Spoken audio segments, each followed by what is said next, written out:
following is a presentation of CBC Sports. Bocce.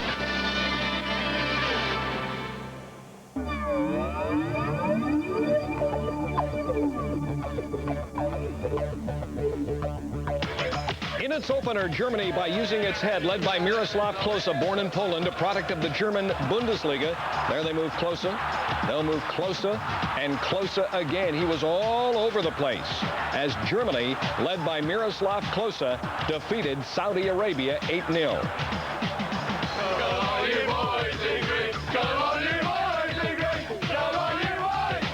Embattled Irish coach Mick McCarthy says he's bulletproof. His team fell behind Cameroon in their opener, down but not out. A second-half surge has restored the plucky spirit of the Irish Green.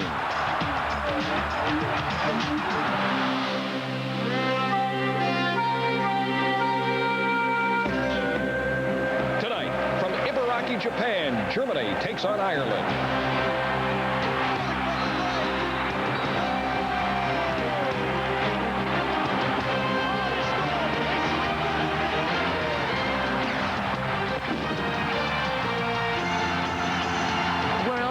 Soccer 2002 on CBC.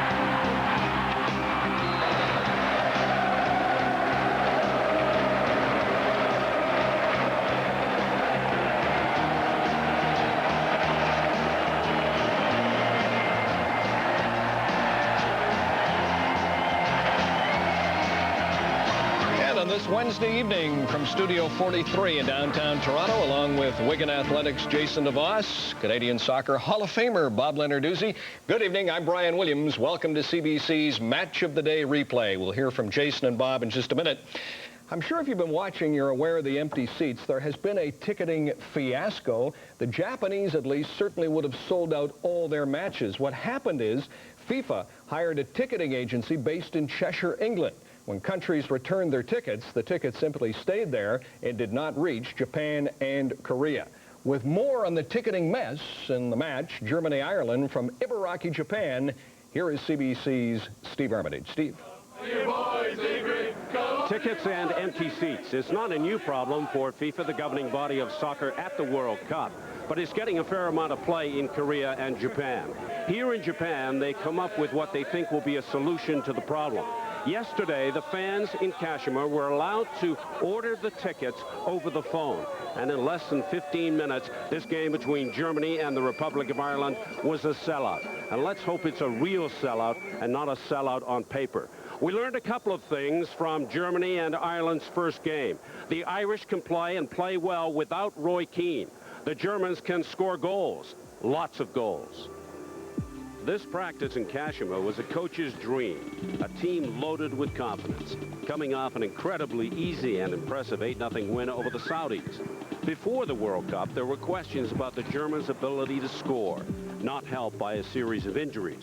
But the opener put to rest those offensive fears and highlighted the Germans' strength. 5 of the goals coming via the head, and they came through the first game relatively injury-free. So did the Irish, and when they returned to their training base, their Japanese fans were out in full force. For Mick McCarthy and company, the absence of Roy Keane was eased considerably by a strong second half and a tie with Cameroon. Taking on Germany concerns, but doesn't intimidate the coach.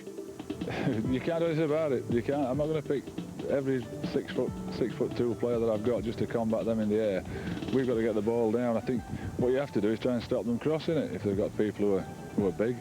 We dealt with it very well against Cameroon. We had some huge players playing, and we'll do exactly the same on Wednesday night. When he steps on the field against Germany, the Irish captain, Steve Staunton, he inherited the armband from Keane, will be making his 100th appearance in the green and white.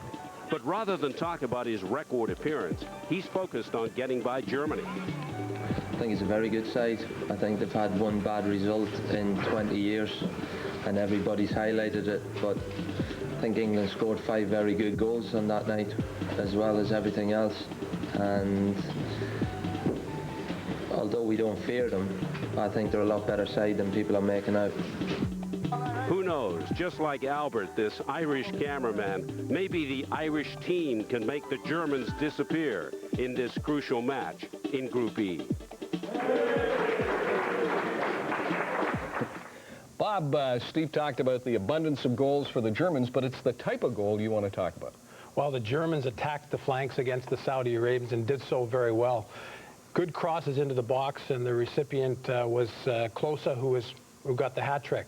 Now, you can rest assured that Mick McCarthy will have scouted the game. He'll know that he needs to stop that. In Staunton and Breen, in the center of the Irish defense, they're not going to get the same kind of freedom they got in the box, so the Germans may have to be a little more creative today.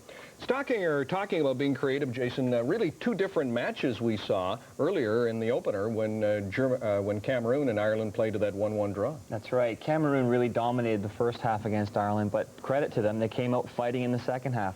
They showed that spirit that's got them this far, and they'll be looking to take that form straight into the second game. In a strange way, do you think Roy Keane's disappearance has inspired this team? I think the team have just forgotten about it, and they've gotten on with the job at hand. You know, they always talk about the Irish, their fighting spirit, and how they work really well together as a team, and it certainly looked in the second half against Cameroon that they didn't miss him. You talk about the Irish spirit. I love this quote from Mick McCarthy. He says, "People are saying we're not a footballing nation. We have no footballing history. To those people, I say, look out, because you are going to get a good kick up the backside." Before we take a look at the starting lineups, it's tough, these fellas being away from home for 4, 5, 6 weeks. Big day in the Lenarduzzi house today in Vancouver. Very big day. My daughter, Sunny, turns 15 today. To Sunny, happy birthday. Have a great day. I'll look forward to celebrating with you when I get back. All right, Sonny, from all of us, happy birthday. Yesterday, South Korea beat Poland, and the three of us here were writing off the United States, with the United States stunned Portugal earlier 3-2. We'll have highlights of that match, plus the Russian win over Tunisia later. Right now, let's take a look at the starting lineups for Germany and Ireland, and we begin, Bob, with Germany. Well, Oliver Kahn in goal, considered to be one of the best goalkeepers at this tournament. And then we've got Miroslav Klose, obviously the hat-trick hero against Saudi Arabia. Michael Ballack just sits in behind the front two, did a great job of servicing the front two in the last game, and can also score himself. And let's have a look at the starting lineup for the Green of Ireland. Well, up front, Damien Duff and Robbie Keane will be relied upon to provide the attack. They've got a lot of pace, and the German defense is notoriously slow here. They don't have a lot of pace at the back, and those two can certainly cause some damage. Shea Given will have to have a good game in goal for them as a German attack looks to capitalize on some crosses.